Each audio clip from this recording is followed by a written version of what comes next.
Hello everyone. आज हम question number first to fifth करेंगे पहले, जो कि असाइनमेंट वर्कशीट फोर्थ के हैं, इंग्लिश के हैं, क्लास टेंथ के हैं और 3 सितंबर के हैं। तो स्टार्ट करते हैं। पहले एक पैराग्राफ, एक स्टैंजा पोएम का।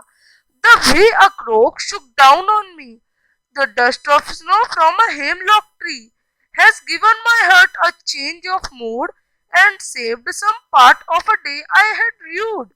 अब ये हमने पढ़ा पैराग्राफ।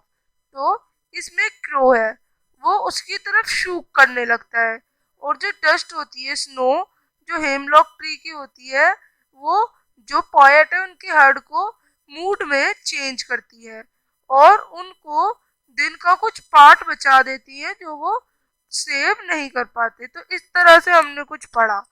अब व्हाट काइंड ऑफ इफेक्ट, कैसा इफेक्ट क्रो का दिखाया जा रहा है, कैसा एक्शन, उसके एक्शन से क्या हो गया, पोएट का माइंड अच्छा हो गया, तो पॉजिटिव एक्शन है उसका।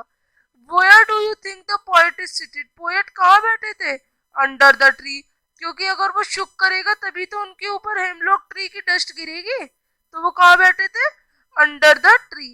अब which of the following quite describes the effect of the dust of snow on the poet, क्या there is something infinitely healing in the repeated refrains of the nature। Up fourth, the mood of the poet changes from good to bad, क्या हुआ, bad से good में change हो गया। Tick the option, option चुने in which the word rude has been correctly used, किस लिए use किया है, उनका बिहेवियर रूड था इसलिए यूज किया है।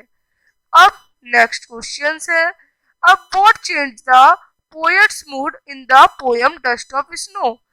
The dust of snow means the fine particles or flakes of snow। The sudden shower in the form of the dust of snow changed the poet's mood। The poet's mood changed from the sad to happy। He felt refreshed and want to enjoy the rest of the day। What is the dust of snow? The dust of snow means the fine particles or flakes of snow that changes the poet's mood from sad to happy। Third question, how had the rest of the day changed the poet? The dust of snow means the particles of flakes or snow।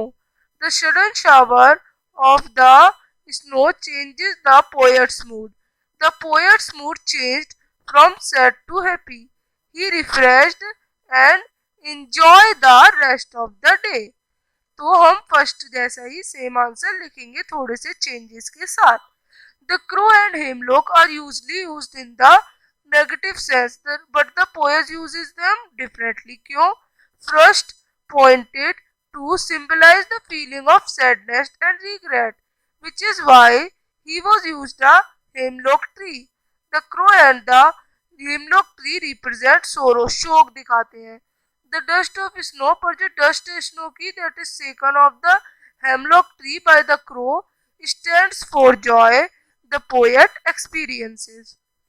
अब second, what according does the poet give through the poem Fire and Ice।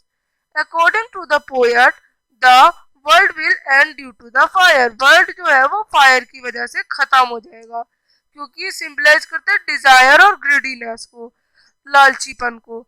But if the world had to end to इस, पर अगर world को लंबे समय बाद खत्म होना है तो वो किसकी वजह से होगा, आइस की वजह से, जो कि हेट्रेड का सिंबल दिखवाती है।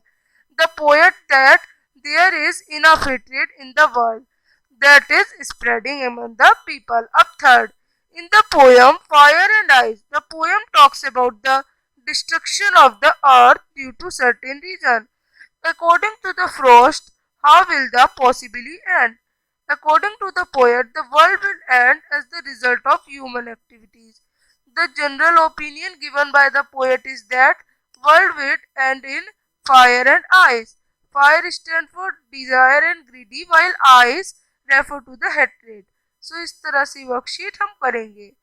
अब हम मिलेंगे नेक्स्ट वर्कशीट के साथ, तब तक के लिए बाय।